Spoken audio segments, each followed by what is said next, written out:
Hello friends, welcome back to Anveshan channel. आज हम लोग पढ़ेंगे हिंदी साहित्य का इतिहास, आचार्य रामचंद्र शुक्ल द्वारा रचित जो भूमिका है, प्रथम संस्करण का वक्तव्य। भूमिका जो आचार्य रामचंद्र शुक्ल जी ने लिखा है उसको हम लोग पढ़ेंगे, क्योंकि हर बार कोई भी एग्जाम हो, टीजीटी, पीजीटी, नेट, तो हर एग्जाम में इस बुक से प्रश्न बनते हैं।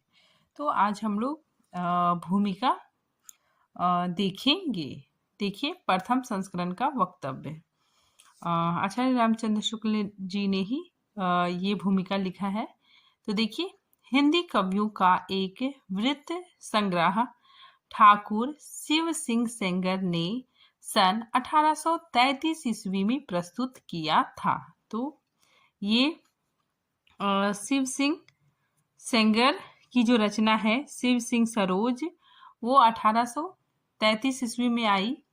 तो उसी का जिक्र करते हैं। उसके बाद बताते हैं कि उसके पीछे पीछे मतलब उसके बाद शिव सिंह सरोज रचना के बाद 1889 में डॉक्टर ग्रियर्सन ने modern vernacular literature of northern Hindustan के नाम से एक वैसा ही बड़ा कवि वृत्त संग्रह निकाला। तो देखिए, इन्होंने ग्रेशन की जो रचना है उसको क्या कहा है, बड़ा कवि वृत्त संग्रह। और जो शिव सिंह सरोज की रचना है उसे वृत्त संग्रह कहा है। तो ये इम्पोर्टेंट है, ध्यान में रखिएगा।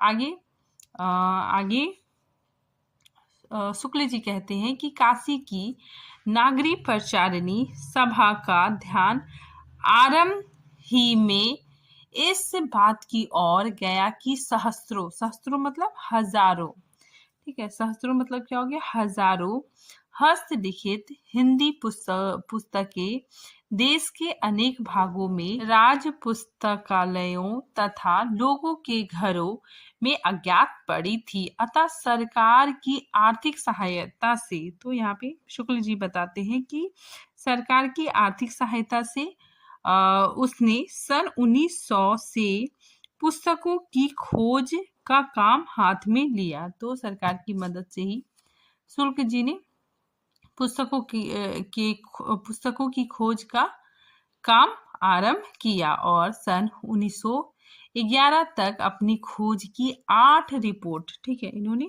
अपनी खोज के 8 रिपोर्टों में सैकड़ों अज्ञात कवियों तथा ज्ञात कवियों के अज्ञात ग्रंथों का पता लगाया।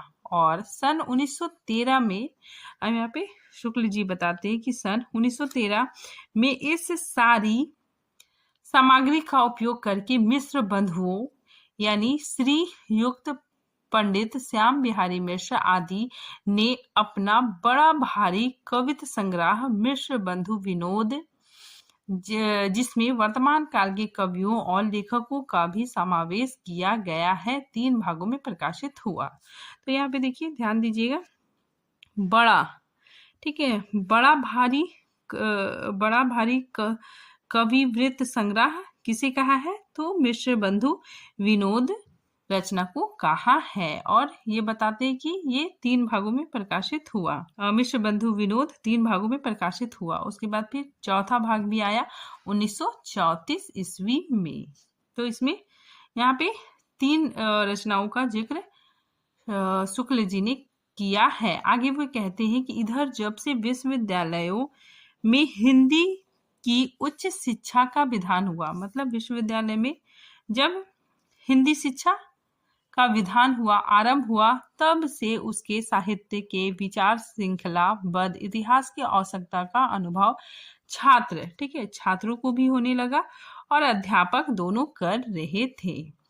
तो यहाँ पे शुक्ल जी बताते हैं कि जब विश्वविद्यालयों में हिंदी की उच्च शिक्षा का विधान हुआ, जब उच्च शिक्षा देना आरंभ हुआ, तब साहित्य के विचार श्रृंखलाबद्ध इतिहास, इसमें क्या बताया जा रहा है, विचार श्रृंखलाबद्ध इतिहास की आवश्यकता छात्र भी महसूस कर रहे थे और अध्यापक भी महसूस कर रहे थे। शिक्षित जनता की जिन जिन प्रवृत्तियों के अनुसार हमारे साहित्य स्वरूप में जो जो परिवर्तन होते आए हैं, जिन जिन प्रभावों की प्रेरणा से काव्य धारा की भिन्न भिन्न शाखाएं फूटती रही है, उन सब के समयक निरूपण तथा उसकी दृष्टि से किए हुए सुसंगत काल विभाजन। तो यहाँ पे बताते हैं सुसंगत काल विभाजन के बिना साहित्य के इतिहास का सच्चा अध्ययन कठिन दिखाई पड़ता था। तो सुसंगत काल विभाजन के बिना साहित्य के इतिहास का सच्चा अध्ययन कठिन दिखाई पड़ता था। फिर देखिए, ये वेरी वेरी इंपॉर्टेंट लाइन है। आगे शुक्ल जी कहते हैं कि 700-800 वर्षों की संचित ग्रंथ राशि सामने लगी हुई थी, पर ऐसी निर्दिष्ट सारणियों की उद्भावना नहीं हुई जिसके अनुसार सुगमता से इस प्रबुद्ध सामग्री का वर्गीकरण होता। भिन्न भिन्न शाखाओं के हजारों, देखिए ये लाइन वेरी वेरी इंपॉर्टेंट है। यहाँ पे जो शुक्ल जी है वो मिश्र बंधु विनोद के बारे में ही चर्चा करके बोल रहे हैं कि भिन्न भिन्न शाखाओं के हजारों कवियों की केवल कालक्रम से गुथी उपयुक्त वृत्त मालाएं साहित्य के इतिहास के अध्ययन में कहाँ तक सहायता पहुंचा सकती थी। सारे रचना, देखिए ये प्रीवियस ईयर क्वेश्चन में भी यहाँ से यही प्रश्न यहाँ पूछा गया था कि सारे रचनाकार को केवल आदि मध्य पूर्व उत्तर इत्यादि खंडों में आंख मूंद कर बांट देना, यह भी न देखना कि खंड के भीतर क्या आता है क्या नहीं, किसी वृत्त संग्रह को इतिहास नहीं बना सकता। तो ये लाइन वेरी वेरी इंपॉर्टेंट है। तो किसने कहा है? आचार्य रामचंद्र शुक्ल ने मिश्र बंधुओं को मिश्र बंधु विनोद जो रचना है उसके बारे में कहा है। आगे देखिए, ये भी इम्पोर्टेंट है कि 5 या 6 वर्ष हुए छात्रों के उपयोग के लिए मैंने कुछ संक्षिप्त नोट तैयार किए। तो ये बताते हैं कि 5-6 वर्ष हुए छात्रों के उपयोग के लिए मैंने कुछ संक्षिप्त नोट्स तैयार किए थे, जिसमें परिस्थिति के अनुसार, ठीक है, बता रहे कि परिस्थिति के अनुसार शिक्षित जन समूह की बदलती हुई प्रवृत्तियों को लक्ष्य करके, तो ये बताते हैं बदलती हुई प्रवृत्तियों को लक्ष्य करके हिंदी साहित्य के इतिहास के काल विभाजन और रचना के भिन्न भिन्न शाखाओं के निरूपण का एक कच्चा ढांचा खड़ा कर दिया। मतलब जो रफ वर्क होता है तो कच्चा ढांचा खड़ा किया गया था। हिंदी शब्द सागर समाप्त हो जाने पर उसकी भूमिका के रूप में भाषा और साहित्य का विकास देना भी स्थिर किया गया। अतः एक नियत समय के भीतर ही यह इतिहास लिखकर पूरा करना पड़ा। तो यहाँ पे शुक्ल जी बताते हैं कि मुझे मतलब नियत समय मिला था, मतलब बहुत कम समय मिला था, निश्चित किया हुआ समय के भीतर ही यह इतिहास लिखकर पूरा करना पड़ा। साहित्य का इतिहास लिखने के लिए जितनी अधिक सामग्री मैं जरूरी समझता था, उतनी तो उस अवधि के भीतर इकट्ठी ना हो सकी। तो ये बताते हैं कि साहित्य के इतिहास लिखने के लिए जितनी अधिक सामग्री मैं जरूरी समझता था, उतना तो अवधि के भीतर इकट्ठी ना हो सकी, पर जहां तक हो सका आवश्यक उपादान रखकर कार्य पूरा किया। इस पुस्तक में जिस पद्धति का अनुकरण किया गया है उसका थोड़े में उल्लेख कर देना आवश्यक जान पड़ता है। तो यहाँ पे देखिए शुक्ल जी बताते हैं कि इस पुस्तक को लिखा तो मतलब जिस पद्धति का अनुकरण किया उसके बारे में यहाँ पे बतलाते हैं। कहते हैं कि पहले काल विभाजन को लीजिए। तो सबसे पहले काल विभाजन को लीजिए। जिस काल विभाजन के भीतर किसी विशेष ढंग की रचनाओं की प्रचुरता दिखाई पड़ी है वह एक अलग काल माना गया है। उसका नामकरण उन्हीं रचनाओं के स्वरूप के अनुसार किया गया है। तो यहाँ पे यही शुक्ल जी यही बताना चाह रहे हैं कि रचनाओं जिस काल में जिस रचनाओं की प्रचुरता दिखाई देती है उसी के अनुसार नामकरण किया गया है। जैसे देखिए अभी का जो समय है, आप समझ सकते हैं कि अभी मतलब लोग रील बहुत देखते हैं, तो हम लोग क्या कह सकते हैं कि रील की बहुत ज़्यादा प्रचुरता है, तो हम लोग रील युग कह सकते हैं। तो उसी तरह यहाँ पे आचार्य रामचंद्र शुक्ल बता रहे हैं कि जिन रचनाओं की प्रचुरता दिखाई पड़ी उसी के अनुसार नामकरण उन्हीं रचनाओं के आधार पर किया गया। इसी प्रकार काल का एक निर्दिष्ट सामान्य लक्षण बनाया जा सकता था। किसी एक ढंग की रचना की प्रचुरता से अभिप्राय यह है कि दूसरे ढंग की रचनाओं में से चाहे किसी एक ढंग की रचना को ले वह परिमाण में प्रथम के बराबर ना होगी। यह नहीं कि और सब ढंगों की रचनाएं मिलकर भी उसके बराबर ना होगी। जैसे यदि किसी काल में 5 ढंग की रचनाएं 10, 5, 6, 7 और 2 के क्रम में मिलती है, तो जिस ढंग की रचना की 10 पुस्तकें हैं उसकी प्रचुरता कही जाएगी।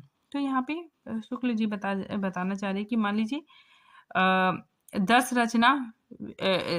रचना है वो वीर गाथा से मिला, 5 श्रृंगार से मिला, 6 नीति परक रचनाएं मिली, 7 धर्म से संबंधित मिला, 2 फुटकल रचनाएं मिली। तो इसमें सबसे ज्यादा प्रचुरता क्या है? 10 है। इसमें 10 वीर से संबंधित रचनाएं मिली, तो इस काल का नाम वीर गाथा काल शुक्ल जी ने वीर गाथा काल रखा है। तो उसी चीज को यहाँ पे बता रहे हैं कि 10 पुस्तकें हैं उसकी प्रचुरता कही जाएगी। यद्यपि शेष और ढंग की सब पुस्तकें मिलकर 20 हैं। यह तो हुई पहली बात। तो यहाँ पे बता रहे कि पहली बात क्या है? प्रचुरता। जिस रचना की प्रचुरता है उसी के आधार पर काल विभाजन किया गया। दूसरी बात ग्रंथों की प्रसिद्धि, मतलब उस समय जो ग्रंथ प्रसिद्ध था उसके अनुसार भी काल विभाजन किया गया। तो देखिए दूसरी बात है ग्रंथों की प्रसिद्धि।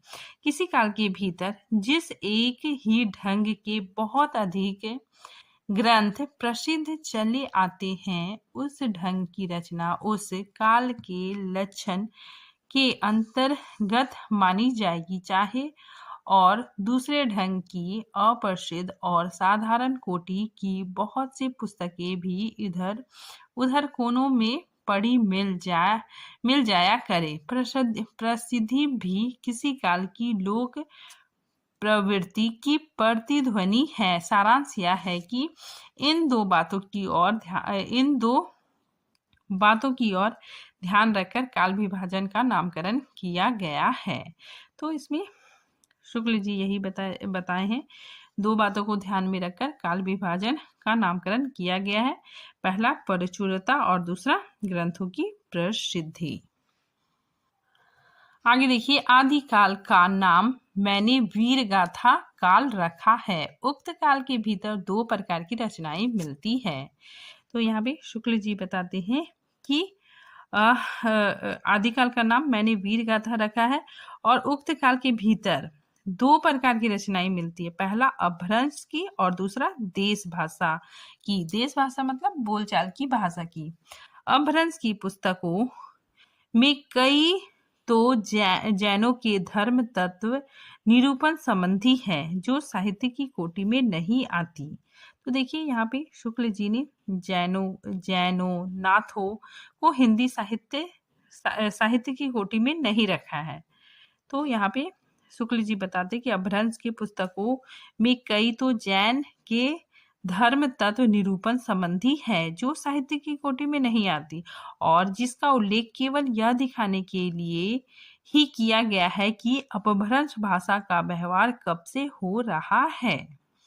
तो यहाँ पे शुक्ल जी बताते कि मैंने जैनों का नाथों के साहित्य को हिंदी की साहित्य की कोटि में नहीं रखा है, परंतु उसका उल्लेख मैंने किया है। और उल्लेख किस लिए किया है? केवल यह दिखाने के लिए कि अपभ्रंश भाषा का व्यवहार कब से हो रहा है। साहित्य कोटि में आने वाली रचनाओं में कुछ तो भिन्न भिन्न विषयों पर फुटकल दोहे हैं, जिसके अनुसार उस काल की कोई विशेष प्रवृत्ति निर्धारित नहीं की जा सकती। तो भिन्न भिन्न विषयों के फुटकल दोहे हैं, तो उसके अनुसार विशेष प्रवृत्ति निर्धारित नहीं की जा सकती। साहित्य पुस्तकें केवल 4 है, ठीक है, इंपॉर्टेंट है।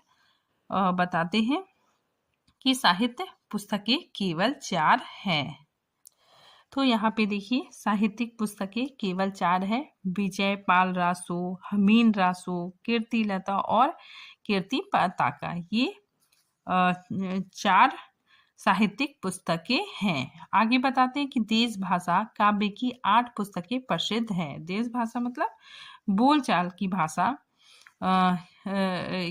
की 8 पुस्तकें प्रसिद्ध है। खुमान रासो, विशल दे रासो, पृथ्वीराज रासो, जयचंद प्रकाश, जय मयंक, जस चंद्रिका, परमाल रासो, खुसरो की पहेलियां आदि, विद्यापति पदावली। तो ये देश भाषा काव्य की 8 पुस्तकें हैं।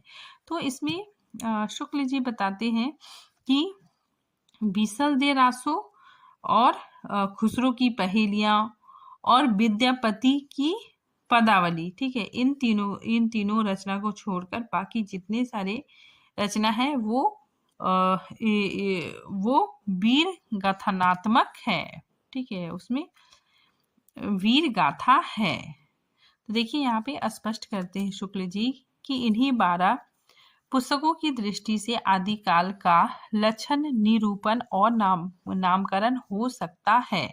इनमें से अंतिम 2, ठीक है, अंतिम दो कौन आ गया? ये दोनों, ठीक है, अंतिम 2 और विशल दे रासो, ठीक है, विशल दे रासो को छोड़कर शेष सब ग्रंथ वीर गाथात्मक ही है। अतः आदिकाल का नाम वीर गाथा काल ही रखा जा सकता है। तो ये स्पष्ट करते हैं कि मैंने वीर गाथा काल नाम क्यों रखा, उस चीज को यहाँ पे स्पष्ट करते हैं।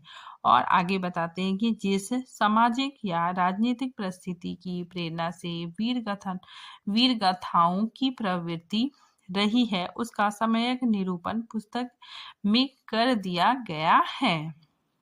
आगे बताते हैं कि मिश्र बंधुओं ने इस आदिकाल के भीतर इतनी पुस्तकों की और नामावली दी है। तो ये बताते हैं कि मिश्र बंधुओं ने आदिकाल के भीतर इतनी पुस्तकों की नामावली दी है। भागवत गीता, वृद्ध नौकार, वर्तमाल, समंत सार, पतली, अनन्या योग, जम्बू स्वामी रास, रेवत गिरी रास, नेमू नाथ चयू और उपदेश माला। तो ये इन ग्रंथों की भी चर्चा है। फिर आगे बताते हैं कि इनमें से नंबर 1 तो पीछे की रचना है। तो यहाँ पे जो भगवत गीत है, ठीक है, इसको आचार्य रामचंद्र शुक्ल कहते हैं कि पीछे की रचना, यानी ये आदिकाल की रचना नहीं है, बहुत बहुत पहले की रचना है। तो कहते हैं कि एक तो पीछे इनमें से नंबर 1 तो पीछे की रचना है, जैसा कि उसकी इस भाषा से स्पष्ट है। तो देखिए, ते ही दिन कथा किन मन लाई, हरि के नाम गीत चित आई, सुमिरो गुरु गोविंद के पाऊ, अगर अपार है जाकर नाऊं। अब रहे शेष 9 पुस्तकें। उनमें नंबर 2, 7, 9 और 10 जैन धर्म के तत्व निरूपण पर है और साहित्य कोटि में नहीं आ सकती। नंबर 6 योग की पुस्तक है। नंबर 3 और नंबर 4 केवल नोटिस मात्र है। विषयों का कुछ भी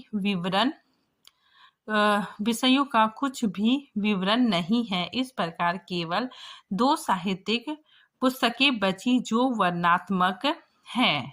एक में नंद के जोयोनार का वर्णन है, दूसरे में गुजरात के रेवत पर्वत का। तो यहाँ पे देखिए क्या बताया जा रहा है। तो देखिए यहाँ पे शुक्ल जी बताते हैं कि नंबर 2, 7, 9, ठीक है, और 10 ये क्या है, जैन धर्म की पुस्तकें हैं। नंबर 2 भी जैन धर्म की पुस्तक है, नंबर 9 भी जैन धर्म की पुस्तक है और नंबर 10 भी जैन धर्म की पुस्तक है। नंबर 6 योग की पुस्तक है और यहाँ पे देखिए नंबर 3 और नंबर 4 केवल नोटिस मात्र है। तो नंबर 3 और नंबर 4 नोटिस मात्र है। नंबर 5 नंद के जोनार का वर्णन है और नंबर 8 रेवंत गिरिराज, इसमें गुजरात के रेवत पर्वत का वर्णन है। तो इसी चीज की चर्चा शुक्ल जी करते हैं। तो इसी चीज का वर्णन शुक्ल जी करते हैं कि एक में नंद के जोनार का वर्णन है, दूसरे में गुजरात के रेवत पर्वत का है। अतः इन पुस्तकों की नामावली से मेरे निश्चय में किसी प्रकार का अंतर नहीं पड़ सकता। यदि ये भिन्न भिन्न प्रकार की 9 पुस्तकें साहित्यिक की भी होती तो भी मेरे नामकरण में कोई बाधा नहीं डाल सकती, क्योंकि मैंने 9 प्रसिद्ध वीर गाथानात्मक पुस्तक का उल्लेख किया है। तो यहाँ पे ये बताते हैं कि ये जो पुस्तकें हैं, ये अगर साहित्य की पुस्तकें होती, ये 9 पुस्तकें अगर साहित्य की भी पुस्तक होती तो मैंने जो नामकरण किया है वीर गाथानात्मक जो नामकरण किया है उसमें कोई भी बाधा नहीं पड़ता, ठीक है, क्योंकि मैंने 9 प्रसिद्ध वीर गाथानात्मक पुस्तकों का उल्लेख किया है। आगे देखिए यहाँ पे आचार्य रामचंद्र शुक्ल यहाँ इस पैराग्राफ में भक्ति काल के बारे में बताते हैं और कहते हैं कि एक ही काल और एक ही कोटि की रचना के भीतर जहाँ भिन्न भिन्न प्रकार की परंपराएं चली हुई पाई गई है, वहाँ अलग अलग शाखाएं करके सामग्री का विभाग किया गया है। जैसे भक्ति काल के भीतर, ठीक है, यहाँ पे भक्ति काल के बारे में बताते हैं कि जैसे भक्ति काल के भीतर पहले 2 काव्य धाराएं निर्गुण धारा और सगुण धारा निर्दिष्ट की गई है। फिर प्रत्येक धारा की 2-2 शाखाएं स्पष्ट रूप से लक्षित हुई है। निर्गुण धारा की ज्ञानाश्रय और प्रेम मार्गी सूफी शाखा तथा सगुण धारा की राम भक्ति और कृष्ण भक्ति शाखा। तो याद रखिएगा जो ज्ञानाश्रय, प्रेमाश्रय और निर्गुण धारा, ठीक है, तो ये इस तरह का विभाजन किसने किया है, तो आचार्य रामचंद्र शुक्ल ने ही किया है। ये बताते हैं कि इन धाराओं और शाखाओं की प्रतिष्ठा यूं ही मनमाने ढंग पर नहीं की गई है। उनकी एक दूसरे से अलग करने वाली विशेषताएं अच्छी तरह दिखाई भी गई है और देखते ही ध्यान में आ भी जाएगी। तो ये बताते हैं कि जो राम भक्ति, कृष्ण भक्ति शाखा, निर्गुण धारा, सगुण धारा, ये सब जो विभाजन किया गया है, ये मतलब सिर्फ मनमाने ढंग से नहीं किया गया है। इसको मतलब अच्छे ढंग से किया गया है और आगे पुस्तक में भी दिखलाया गया है। फिर आगे देखिए यहाँ पे अब आगे रीतिकाल की चर्चा करते हुए आचार्य रामचंद्र शुक्ल कहते हैं कि रीतिकाल के भीतर रीतिबद्ध रचना की जो परंपरा चली है उसका उपविभाजन करने का कोई संगत आधार मुझे नहीं मिला। रचना के स्वरूप आदि में कोई स्पष्ट भेद निरूपित किए बिना विभाग कैसे किया जा सकता है। किसी देखिए जो हाईलाइट किया हुआ है इंपॉर्टेंट है, किसी काल विस्तार को लेकर यूं ही पूर्व और उत्तर नाम देकर दो हिस्से कर डालना ऐतिहासिक विभाग नहीं कहला सकता। तो यहाँ पे जो मिश्र बंधु विनोद की रचना है उसी के बारे में यहाँ पे चर्चा करते हुए कहते हैं कि जब तक पूर्व और उत्तर के अलग अलग लक्षण ना बताए जाएंगे तब तक इस प्रकार के विभाग का कोई अर्थ नहीं। इसी प्रकार थोड़े थोड़े अंतर पर होने वाले कुछ प्रसिद्ध कवियों के नाम पर अनेक काल बांध चलने के पहले यह दिखाना आवश्यक है कि प्रत्येक काल प्रवर्तक कवि का यह प्रभाव उसके काल में होने वाले सब कवियों में सामान्य रूप से पाया जाता है। विभाग का कोई पुष्ट आधार होना चाहिए। रीतिबद्ध ग्रंथों की बहुत गहरी छानबीन और सूक्ष्म पर्यालोचन करने पर आगे चलकर शायद विभाग का कोई आधार मिल जाए, पर अभी तक मुझे नहीं मिला है। आगे देखिए ये जो हाईलाइट किया गया वेरी वेरी इंपॉर्टेंट है। ये कहते हैं कि रीतिकाल के संबंध में दो बातें और कहनी है। इस काल के कवियों के चयनात्मक वृत्तों की छानबीन में मैं अधिक नहीं प्रवृत्त हुआ हूँ, क्योंकि मेरा उद्देश्य अपने साहित्य के इतिहास का एक पक्का और व्यवस्थित ढांचा खड़ा करना था, ना कि कवि कीर्तन करना। अतः कवियों की परिचयात्मक विवरण मैंने मिश्र बंधु विनोद से ही लिए हैं। Very very important line. तो यहाँ पे शुक्ल जी कहते हैं कि मैंने रीतिकाल कवियों का परिचयात्मक विवरण मिश्र बंधु विनोद से ही लिया है। वेरी वेरी इंपॉर्टेंट है। इन्होंने कहा है कि रीतिकाल का मैंने छानबीन नहीं किया, बल्कि मिश्र बंधुओं ने जो लिखा उसी को मैंने मान लिया, उसी पे विश्वास कर लिया और मैंने रीतिकाल के कवियों के परिचयात्मक विवरण में मिश्र बंधु विनोद से ही लिया है।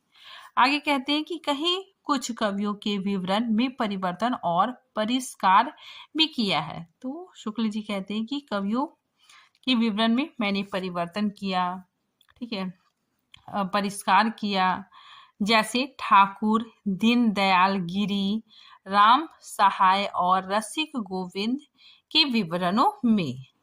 आगे बताते हैं कि यदि कुछ कवियों के नाम छूट गए या किसी कवि की किसी मिली हुई पुस्तक का उल्लेख नहीं हुआ तो इसमें मेरी कोई बड़ी उद्देश्य हानि नहीं हुई।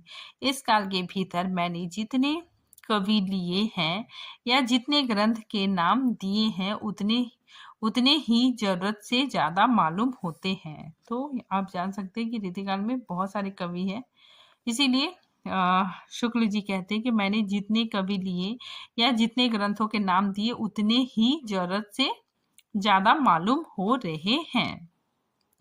आगे कहते हैं कि रीतिकाल या किसी काल के कवियों की साहित्यिक विशेषताओं के संबंध में मैंने जो संक्षिप्त विचार प्रकट किए हैं वे दीर्घ दर्शन मात्र के लिए हैं।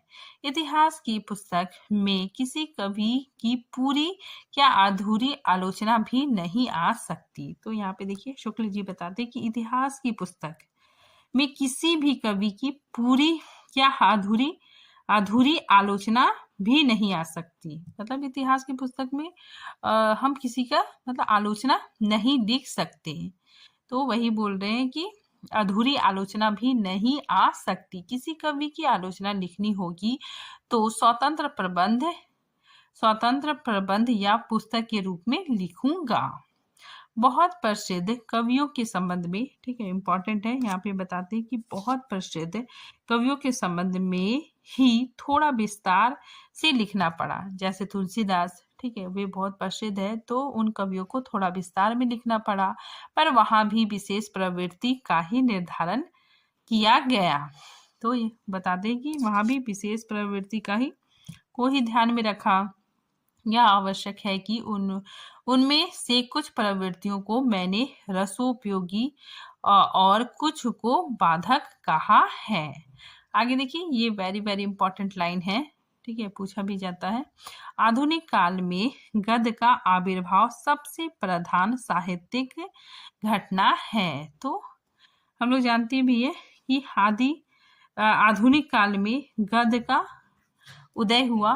तो आधुनिक काल में गद्य का आविर्भाव सबसे प्रधान साहित्यिक घटना है, इसीलिए उसके प्रसार का वर्णन विशेष विस्तार के साथ करना पड़ा। मेरा विचार, इस थोड़े से काल के बीच हमारे साहित्य के भीतर जितने अनेक रूपता का विकास हुआ है, उनको आरंभ तक लाकर उसमें आगे की प्रवृत्तियों का सामान्य और संक्षिप्त उल्लेख करके ही छोड़ देने का था, क्योंकि आगे बताते हैं कि वर्तमान लेखक, ठीक है, वर्तमान लेखकों और कवियों के संबंध में कुछ लिखना अपने सिर एक बड़ा मोल लेना ही समझ पड़ता है।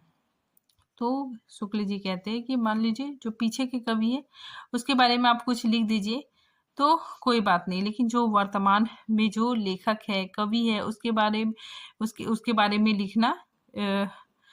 लिखना बहुत मुश्किल है। फिर आगे बताते हैं कि पर जी न माना वर्तमान सहयोगियों तथा उनकी अमूल्य कृतियों का उल्लेख भी थोड़े बहुत विवेचन के साथ डरते डरते किया। मतलब वर्तमान कवियों के बारे में, ठीक है, उनका थोड़ा बहुत विवेचन डरते डरते किया। आगे लेखक कहते हैं कि वर्तमान काल के अनेक प्रतिभा संपन्न और प्रभावशाली लेखकों और कवियों के नाम जल्दी में या भूल से छूट गए होंगे। इसके लिए उनसे भी अधिक उनकी कृतियों से विशेष रूप से परिचित महानुभवों से क्षमा की प्रार्थना है। जैसा पहले कहा जा चुका है, यह पुस्तक जल्दी में तैयार करनी पड़ी। तो यहाँ पे शुक्ल जी बताते हैं कि यह पुस्तक जल्दी में तैयार करनी पड़ी, इससे इसका रूप जो मैं रखना चाहता था वह भी इसे पूरा नहीं प्राप्त हो सका। कवियों और लेखकों के नामोल्लेख के संबंध में एक बात का निवेदन और है, इस पुस्तक का उद्देश्य संग्रह नहीं है। तो यहाँ पे क्लियर कर देते हैं कि इस पुस्तक का उद्देश्य संग्रह नहीं था। इससे आधुनिक काल के अंतर्गत सामान्य लक्षणों और प्रवृत्तियों के वर्णन की ओर ही अधिक ध्यान दिया गया। अगले संस्करण में इस काल का प्रसार कुछ और अधिक हो सकता है। तो यहाँ पे शुक्ल जी बताते हैं कि इस पुस्तक का उद्देश्य केवल कवियों का संग्रह नहीं था, बल्कि प्रवृत्तियों के आधार पर वर्णन करना था। आगे देखिए, वेरी वेरी इंपॉर्टेंट है ये लाइन। शुक्ल जी कहते हैं कि कहने की आवश्यकता नहीं है कि हिंदी साहित्य का यह इतिहास हिंदी शब्द सागर की भूमिका के रूप में हिंदी साहित्य का विकास के नाम से सन 1929 के जनवरी महीने में निकल चुका है। तो वेरी वेरी इंपॉर्टेंट है, ये कहते हैं कि हिंदी साहित्य का यह इतिहास हिंदी शब्द सागर की भूमिका में प्रकाशित हुआ, और वो भी हिंदी साहित्य का विकास नाम से सन 1929 ईस्वी में जनवरी महीने में निकल चुका था। इस अलग पुस्तकार संस्करण में बहुत सी बातें बढ़ाई गई है, विशेषतया आदि और अंत में। आदिकाल के भीतर अपभ्रंश की रचनाएं भी ले ली गई है, क्योंकि वे सदा से भाषा काव्य के अंतर्गत ही मानी जाती रही है। कवि परंपरा के बीच प्रचलित जनश्रुति कई ऐसे भाषा काव्यों के नाम गिनाती चली आई है जो अपभ्रंश में हैं, जैसे कुमार पाल चरित्र। तो कुमार पाल चरित्र याद रखिएगा, ये किसकी रचना है? हेमचंद की। और सारंगधर कृत हमीन रासू का पता नहीं है। तो शुक्ल जी कहते हैं कि हमीन रासू का पता नहीं है, पर प्राकृत पिंगल सूत्र उलटते पलटते मुझे हमीर के युद्धों के वर्णन वाले कई बहुत ही ओजस्वी पद छंदों के उदाहरण में मिले। मुझे पूर्ण निश्चय हो गया कि यह पद सारंगधर के प्रसिद्ध हमीन रासों के ही हैं।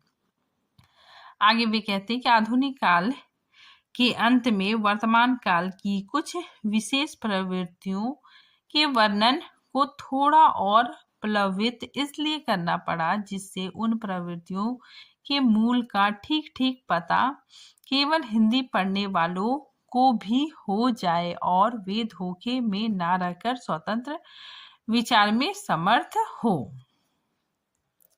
आगे देखिए, ये वेरी वेरी इंपॉर्टेंट है। मिश्र बंधुओं के प्रकांड कवि वृत्त संग्रह मिश्र बंधु विनोद का उल्लेख हो चुका है। रीतिकाल के कवियों का परिचय लिखने में मैंने प्राय उक्त ग्रंथ से ही विवरण लिया है।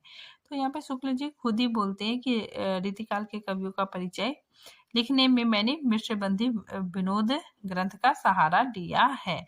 अतः आधुनिक शिष्टता के अनुसार उनके उत्साही और परिश्रमी संकलनकर्ताओं को धन्यवाद देना मैं बहुत जरूरी समझता हूँ। हिंदी पुस्तकों की खोज की रिपोर्ट भी मुझे समय समय पर विशेषतया संदेह के स्थल आने पर उलटनी पड़ी है। फिर देखिए, ये हाईलाइट किया गया, वेरी वेरी इंपॉर्टेंट है कि राय साहब बाबू श्याम सुंदरदास बीए की Hindi Govind Ratnamala, very very important है। हिंदी गोविंद रत्नमाला किसकी रचना है? तो बाबू श्याम सुंदर दास। श्रीयुक्त पंडित राम नरेश त्रिपाठी की कविता कौमुदी, तो कविता कौमुदी किसकी रचना है? राम नरेश त्रिपाठी की। तथा श्री वियोगी हरि जी के ब्रज माधुरी रास से भी बहुत कुछ सामग्री मिली है। तो इन 3 रचनाओं से भी शुक्ल जी बताते हैं कि मुझे बहुत ज्यादा सामग्री मिला है।